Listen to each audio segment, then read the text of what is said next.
විශේෂයෙන් අපේ ආර්ථිකයට ඔරොත්තු දෙන්නේ නැහැ. එනිසා අනිවාර්යෙන් අපිට ආධාර ලබා ගත යුතු තිබෙනවා.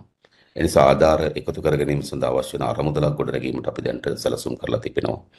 ඒ වගේම මේ මධ්‍යගත මෙහෙයවීම සඳහා අලුත් පනතක් සම්මත කර යුතුයි කියන සාකච්ඡාවක් අපි ආරම්භ කරලා තිබෙනවා. අලුත් පනතක් අලුත් නීතියක් අපි සම්බන්ධ කරන්න ඕන කියලා.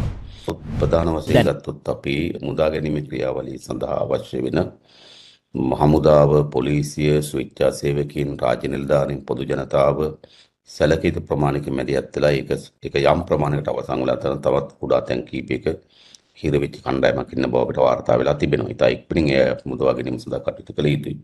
ඒක තමයි අපේ පළවෙනි කාර්ය බවට පත් වුනේ. දෙවෙනි එක තමයි අපිට අවතැන් කඳවුරු වල ඉන්න ජනතාව කලින් කියු පරිදි බලා ගැනීම. තුන්වෙනි කරුණ තමයි අපිට තියෙන්නේ කලින් කියු පරිදිම යටිදල පහසුකම් ඇති කරමින් යථාවත් කිරීම. අපිට දුෂ්කරතම කාර්යය තමයි තියෙන්නේ නැවත ගොඩ නැන්වීම. මොකද මේ විනාශය ඔබතුමාලා දන්නවා මෙතන වැඩි හිටියයි ඉන්නවා. ඔබතුමාලට අවබෝධයක් තියෙන ඔබතුමාලා ජීවිත කාලේ සිදුණු විශාල විනාශයක්, රට පුරා පැතුරුණු විනාශයක්. ඒ නිසා අපිට නැවත ගොඩ නැන්වීමේ ක්‍රියාවලිය ශක්තිමත්ව කරගත යුතු තිබෙනවා. ඒ නැවත ගොඩ නැගීමේ ක්‍රියාවලිය ශක්තිමත් කරගන්න තමයි අපි දැනට හදිස් නීතිය පනවලා තිබෙනවා. මොකද සමහර දේවල් කාර්යක්ෂම කරගන්නත් සමහර ආයතන මැදිහත් වීම සඳහා අවශ්‍ය වෙන හදිස් නීතිය සම්පාදනය කරලා තිබෙනවා.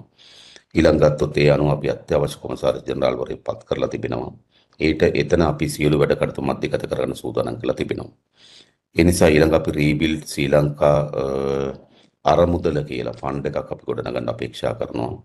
ඒ ෆන්ඩ් එකට රාජ්‍ය අංශයත් පෞද්ගලික අංශයත් කණ්ඩායමකින් කළමනාකරණ කමිටුවක් හදලා අපිට විශාල ආධාර ප්‍රමාණයක් අවශ්‍ය වෙවි. මොකද මේ ව්‍යසනය අපේ ආර්ථිකයේ නැගිටමින් හිටපු වෙලාවක්. ඒ නිසා මේ ව්‍යසනය අපේ ආර්ථිකයට ඔරොත්තු දෙන්නේ නැහැ. ඒ නිසා අනිවාර්යෙන් අපිට ආධාර ලබා ගත යුතු තිබෙනවා.